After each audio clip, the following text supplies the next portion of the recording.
I'm Mary Obana. I help people get unstuck.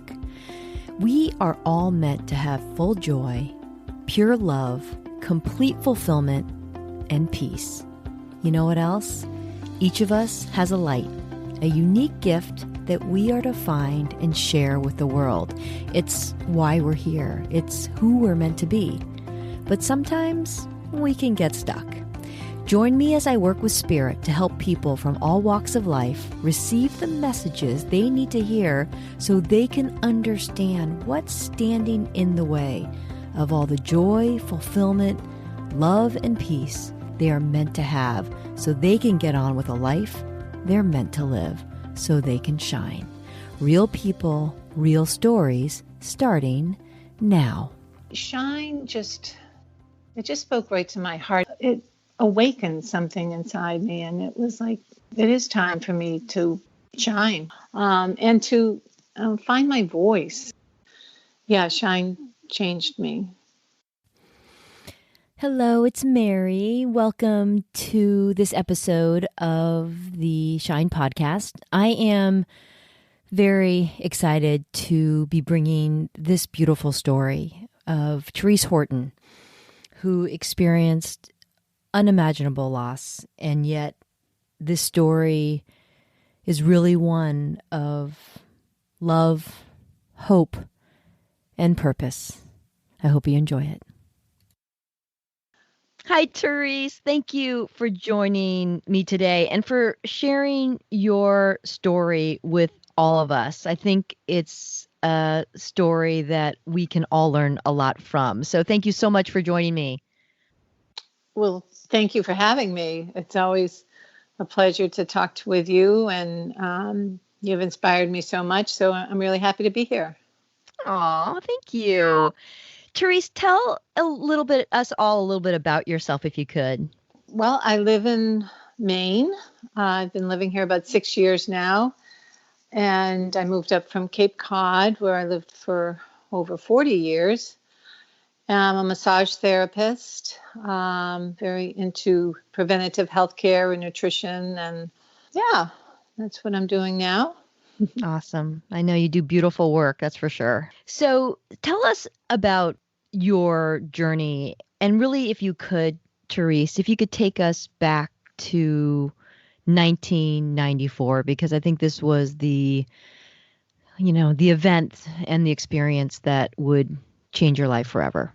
Yes, definitely 1994. I always look at it before and after my life in two parts. In 1994, I was divorced, and I had an 11-year-old daughter, Rebecca, and my son was 9, Oliver, and they were with my former husband and his new wife of 6 months for the weekend, and I was going to Colorado for the first vacation since my divorce, just for a few days.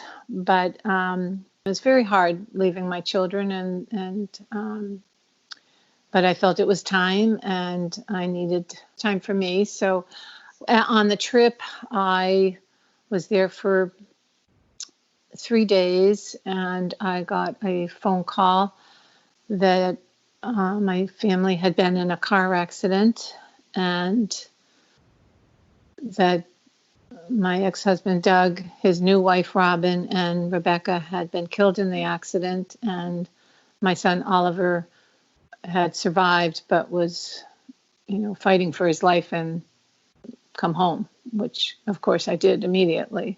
Oh my, Terece, and I just I can't even fathom what that experience was like for you, and just what you must have been just processed. It's like all of our kind of worst nightmares, It's unbelievable. Absolutely. Yeah, it was the beginning of a long healing journey that transformed my life and continues to. Absolutely. I know you had been on this, frantic return to the Cape, after you heard this news, and I know you were just busy focusing on Oliver and preparing for, your goodbye to Rebecca. And if I recall, tell me, I know you kept saying like, I just need to know she's okay. Tell me about that. Yes. I think, I have great faith and a lot of love and support from family and friends. And it was extremely hard. I have my son fighting for his life, and I had to go and bury my daughter and prepare a funeral, and a triple funeral for 3 people.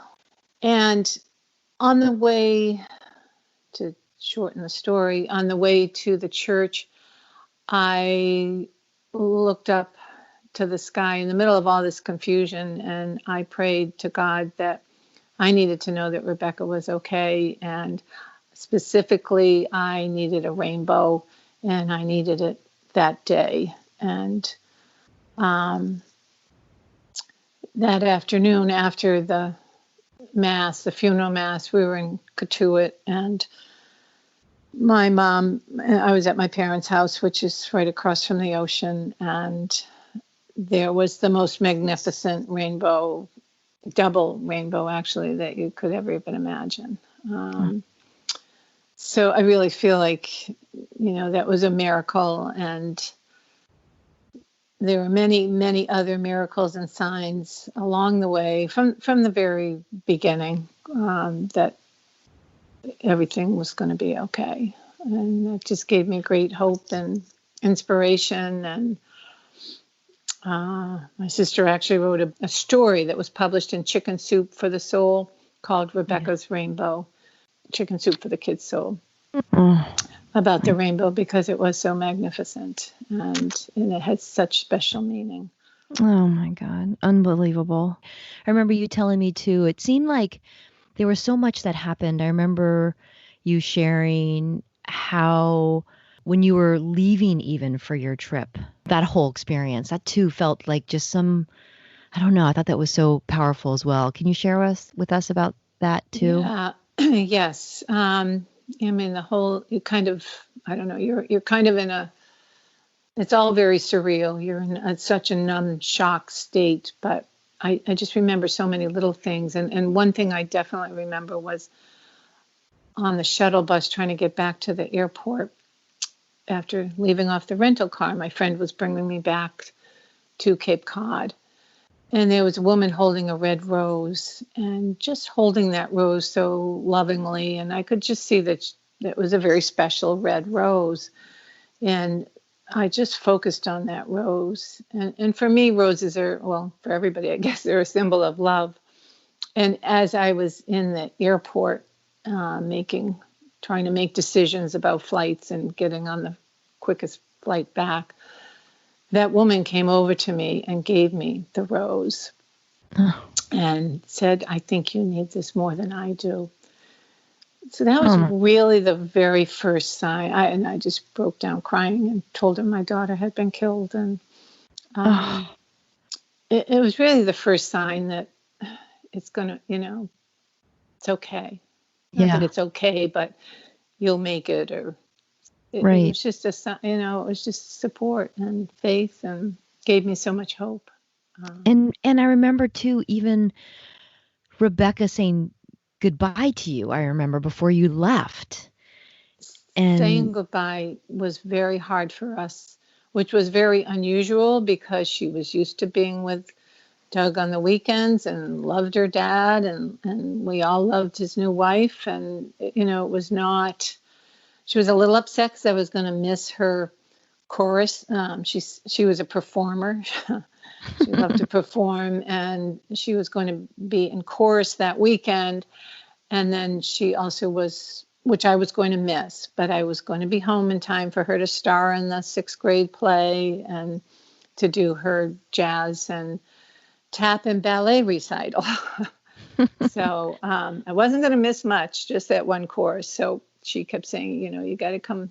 You can't go, it was just a hard goodbye. And I felt bad, but.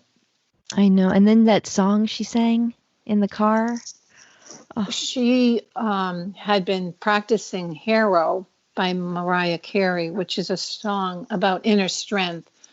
And she had been practicing, for a long time. And on the way to the ballpark where I was leaving them to meet with Robin, she sang that all the way in the car. And it's a beautiful song about inner strength, and in time you'll find a way. And so, yeah, that was pretty powerful.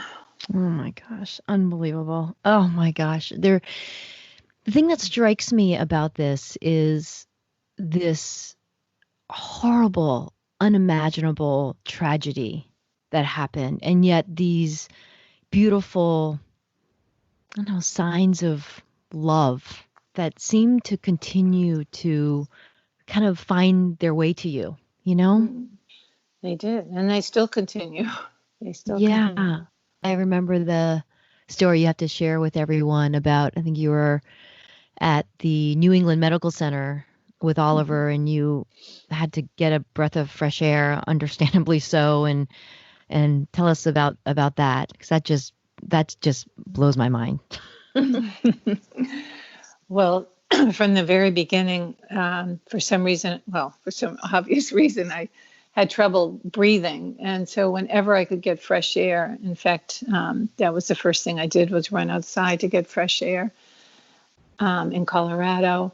And flying home, I'd anywhere I could open a window or get some air, I would. So even at the hospital too. So one morning, early on, maybe the third day he was there, I went down to the cafeteria with my friend, and we went outside, and we were in the courtyard, and there was a lot of homeless people around, and just, busy downtown Boston. And we were out there for a little while, and we turned around to go back inside, and I looked down at my feet, and at my feet there were two shiny dimes side by side. And I have a habit of picking up pennies and checking dates. I have done that for a long time, lucky pennies from heaven. I'm like, wow, Mary, her name was Mary, my friend, look at those dimes. So I picked them up and looked at the dates, and one was 1982, the date of Rebecca's birth, and the other one was 1994, the date of her death. And I still have those dimes. Oh my word. All these things, all these messages, all these beautiful, I don't know, I feel like symbols of love and support that were always finding their way to you, I think, and and tell me too, because I know after all of this, I mean, my goodness, I know that you have just these amazing, I mean, they go on and on, just each one more beautiful than the last. And I know that you had started, right, writing them all down, or tell me about that. Yes. I mean, I won't forget a lot of them, but there were so many. And people used to ask me questions all the time, like, what did you do when you got the phone call, and what happened next? And so about 2 years after the accident, I started writing a book. I always liked to write and had taken courses in writing, and I wanted to get the message out about all these signs and messages and hope and inspiration that I got. And that was part of my healing. And writing the book was part of my healing. So that was, a couple of years after the accident. And then I probably worked on it for a couple of years on and off. And then life just got busy, and I put it in a box and I got overwhelmed. I didn't know how to end it, basically, I think, because things just kept happening. So I put it in a box and put it away and kind of forgot about it for a long time. Okay, so then let's fast forward. You're in Maine, and the pandemic sets in. And as I've spoken about before, I really think this time has helped us stop the busyness, So tell us then what happened at that point for you. Well, absolutely. I agree with you about this time. I really felt my life was just so busy and needed to catch my breath again. And then the pandemic came, and I had to stop working, and we were all quarantined, and your book came out, and I had I think a couple weeks before I read it. So I had a couple weeks to kind of rest and do the things that I, needed to get done. And I read your book, and I'd heard the message many times. I've been on a spiritual journey my whole life and read a lot of different things and experienced a lot of things. But Shine just spoke to me it just spoke right to my heart. It just seemed so simple. Like, here was the same message I kind of knew, but it awakened something inside me. And it was like, yeah, it is time. It is time for me to shine, basically, and to find my voice. I think that's what, for me, I got out of it. I wasn't sure exactly where, but I knew I've been wanting to speak the past few years. It's just been this underlying thing. Like, I want to speak about all these, my life events and the miracles. And so, yeah, Shine changed me. And then I know that we were talking about this, and you kind of, I think, felt this kind of thing within you that you had said, I feel like I've been kind of searching for my voice, and that sense that it's time for your voice to kind of find its way to share, as you had said, all these things that have happened to you. And yet I know that you also felt a little, I don't know, like unsure or a little stuck, I remember you saying. Yeah, I just, wasn't sure exactly.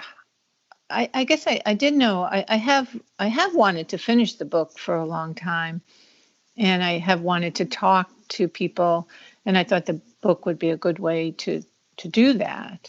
But I guess I've always, I don't know, maybe just got busy with life and put my voice second, maybe. I don't know. Yeah. Yeah. Or last. Right. I just was listening to, I really enjoy Christiane Northrup. She's a doctor, and she's written many books. I was listening to her the other day, and she said this, and it really, and this is going to blow you away, but it was really very interesting. It was just like a couple of days ago I listened to it. If you dim your light to make others feel better, the whole world gets darker. Oh. Shine bright. And that just, I know, I was like, and this is what has kept happening to me since I read Shine. And I was thinking, I have so been dimming my light, just because I don't want to hurt people's feelings, or I'm afraid what they're going to think of me. I've always kind of been the people pleaser.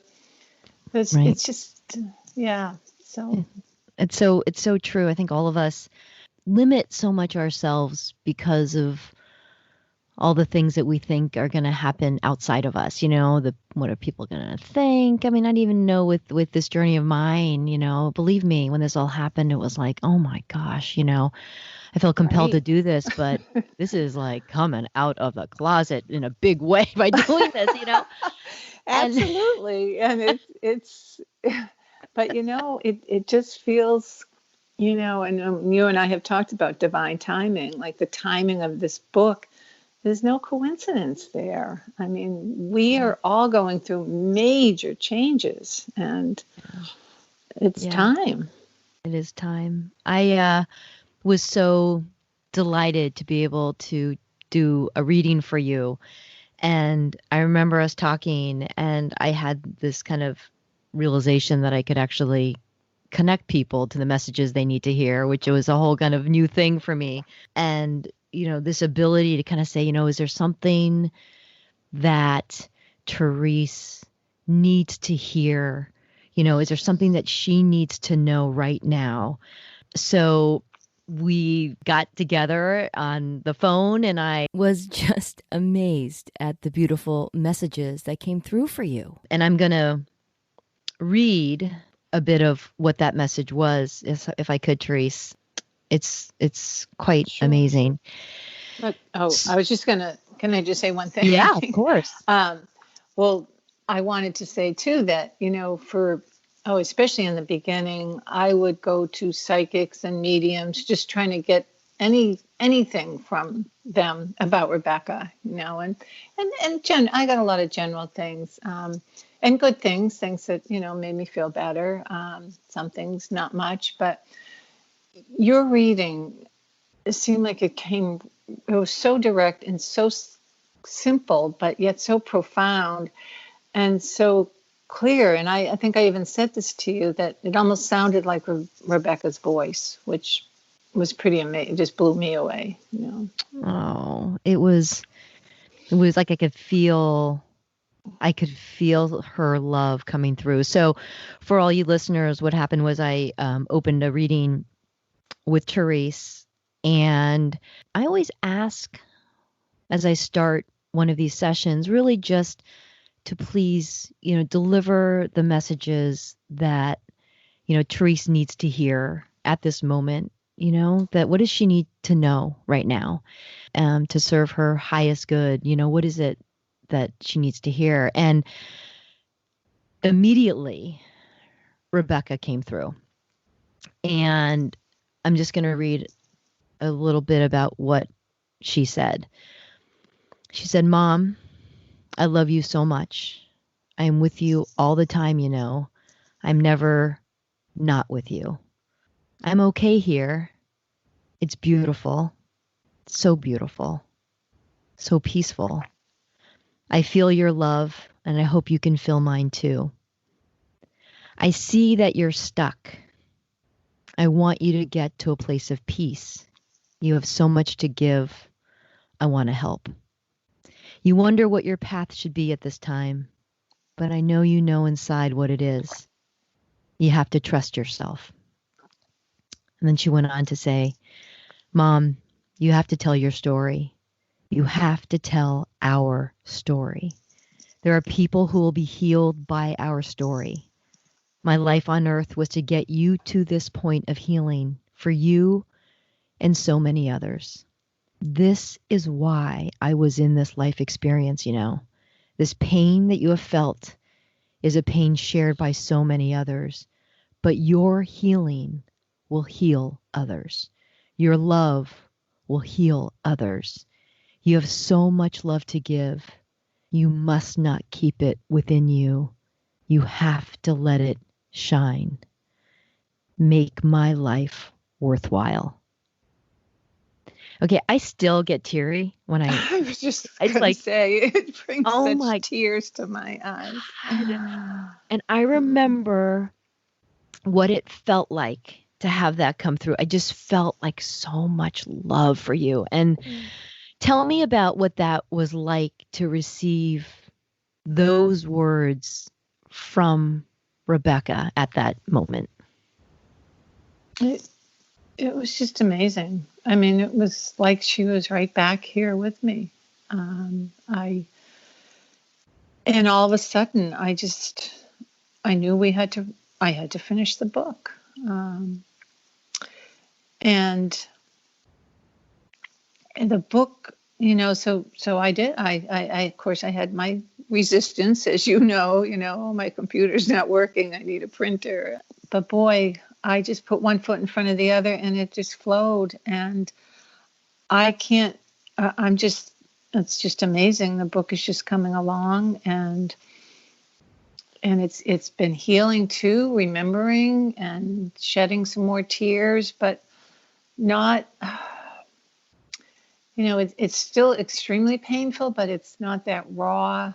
It's just, and I'm writing now with my perspective now, 26 years later, and my insight and everything that's happened. And, so I just want, people to know that you can go on, you can survive. And I truly believe that, I will see her again.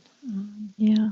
Yeah. And she's with you always. She And that she definitely is. is with me always. Yeah. And I think I said that before, that she continues to send me signs and messages, and Yeah. that she's around. Yeah. And no, it's so beautiful. It's so beautiful. And I am so excited that you're writing this book because I think there's so many beautiful things within it, and I cannot wait to read it, and I cannot wait for it to be shared with the world. And if you could, as we wrap this up, Terese, first share what the book is called, and then if you could share how odd it is. I mean, how odd. I always say that. I'm like, this is crazy. But tell me about what you shared with me as you back on some of the journals as you were writing this book. The name of the book, which I have changed from what it was 23 years ago, is now called Rebecca's Gift. Oh. And so I was looking the other day for a timeline, a couple things I couldn't remember, and I had forgotten, because I only write in it every once in a while, that on her 12th birthday, which was 3 months after the accident, I started a Dear Rebecca journal, and I write in it about 3 times a year, and you always honor birthday. So I pulled this out a couple days ago, and it just blew me away. August 18th, 1994. Dear Rebecca, happy 12th birthday. I never thought I'd be sitting at your grave on this day. Your birthdays were always so special to me and to you. I always wanted them to be perfect. I miss you so much, my precious angel. Giving birth to you was one of the best experiences of my life. You gave me the gift of love. I am forever grateful for that. I promise you I will continue to shine your light on earth as I receive your light and love every moment. I love you. I miss you. I'm proud of you. And it goes on, but that was the part that I just couldn't believe. It's like crazy, Terese. It's so crazy. You can't, the stuff just is, you can't make the stuff up. It's just out. You can't. Oh, God, it's outrageous. And yet it is so beautiful, and I feel like this, I don't know, it just feels like it's this whole complete thing, it's almost like been in the making for so long, I know. I don't know. I know. I'm right there with you. It's amazing. And I first of all want to thank you so much for sharing this beautiful story with us. I think we can't imagine what you went through. And I know there are people out there who have experienced unimaginable loss. But I hope that this has brought, some peace, some healing, that sense that love never ever ends, and that hopeful kind of, message, and that purpose too, And Terese, I am so excited about your book, and will you promise me when your book is available, you will come back and chat with us and share with us all about it, because I know and I'm sure all of our listeners would love, love, love to experience it and see this beautiful book when it actually becomes available. Will you do that for us? Absolutely. I'd be honored, and I'm honored that you have interviewed me and are spreading my word, which is hopefully will help healing of many. Thank you. Oh, thank you, Terese. Really, it's so, so beautiful. Thank you. Thank you from all of us so very much. Well, I hope you enjoyed Teresa's story. And it certainly for me was a message that even the most painful of circumstances can turn into beautiful messages of love and hope. And for Terese, a purpose that she has now found within her own life based on and because of all the experiences that she has had. And I know that she's going to go on to help and heal so many people because of her unbelievable story. So thanks so much for joining me. Be kind, shine, and I look forward to seeing you next time. Take it easy.